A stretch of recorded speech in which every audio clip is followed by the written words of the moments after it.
Hello friends, this is Kathy from the Daily Marker and I'm doing an Inspire Me Monday for Power Poppy. I'm going to be watercoloring one of these adorable beach scenes. I'm using a variety of distress inks and I've gone ahead and just did a smear of them. Here's the stamp.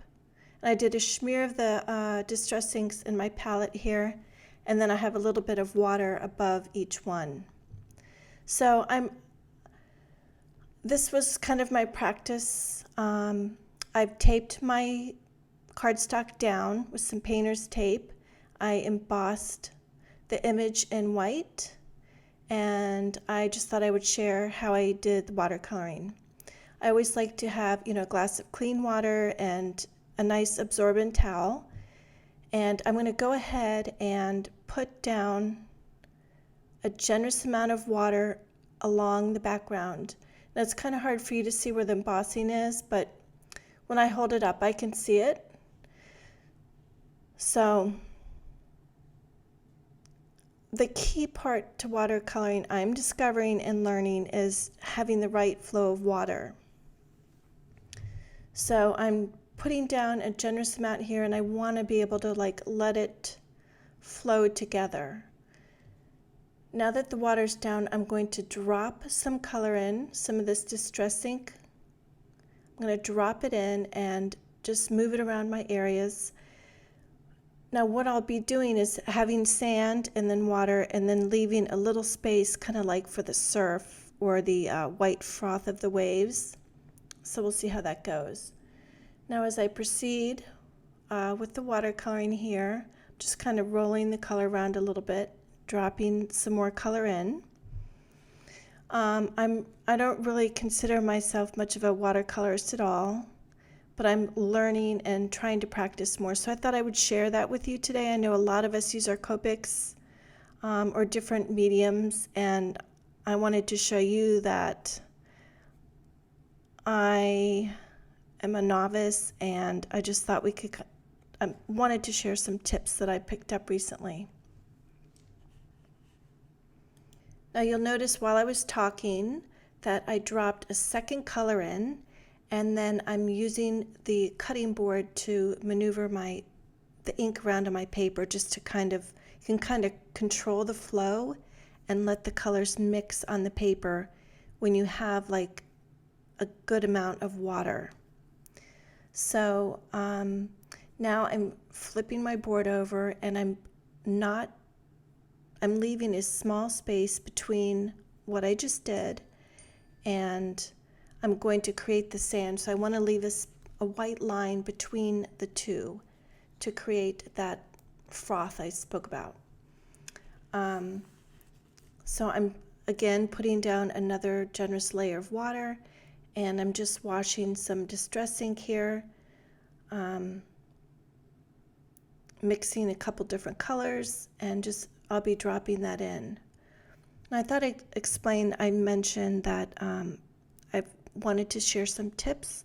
I recently took an online card class.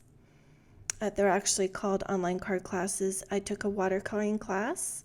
I was on an airplane for 5 hours, and I watched all of the videos. It was like the perfect time to sit down and watch them.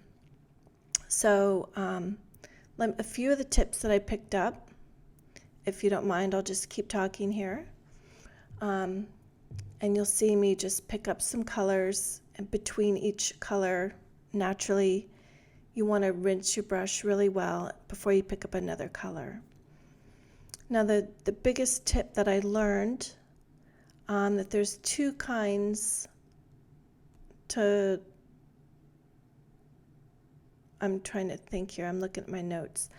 But there's two kinds of watercoloring. There might be others, but the two that I do the most, or I try to do, and that Dawn spoke about. She is very, very talented, and it's just mesmerizing watching her. So the two kinds are wet on dry and then wet on wet. So my two background layers, I did wet on dry, which is a wet paint on dry surface or another color. So that was not wet on dry. I did wet on wet. So that's when you drop the color in. So I embossed my image, I wet my surface.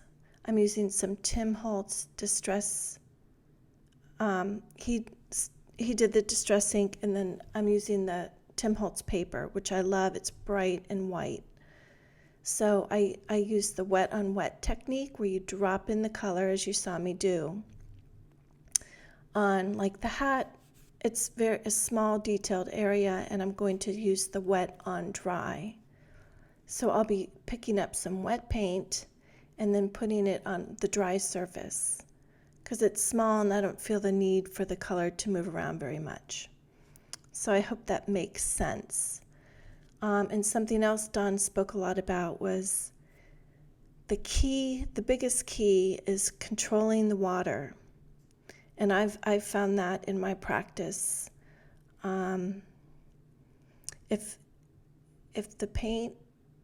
you put wet paint on damp paint, it washes out. So I would highly recommend these classes. And I really thank you for letting me practice with you, and I hope you pick up some tips. Now, on this scarf here, I again applied a generous amount of water because I wanted the colors to move around together. So I'm using the wet on wet technique with the scarf. And you'll see me, sometimes I see that I missed an area and I'll go back and add some more color. I've picked up some Distress ink markers, and these markers have a brush tip and like a very hard small nib. This hard nib is wonderful to add little dots for texture, like in the sand. And you can also add blue for like water spray. But I'm just using these two brown beige ones. I didn't even look at the color, it doesn't even matter. And just adding a little bit of detail that way. I really like the effect that it gives. You could also use like a dry brush or some other techniques, but for this, it just seemed like the perfect thing. So I'm just continuing dropping in some color.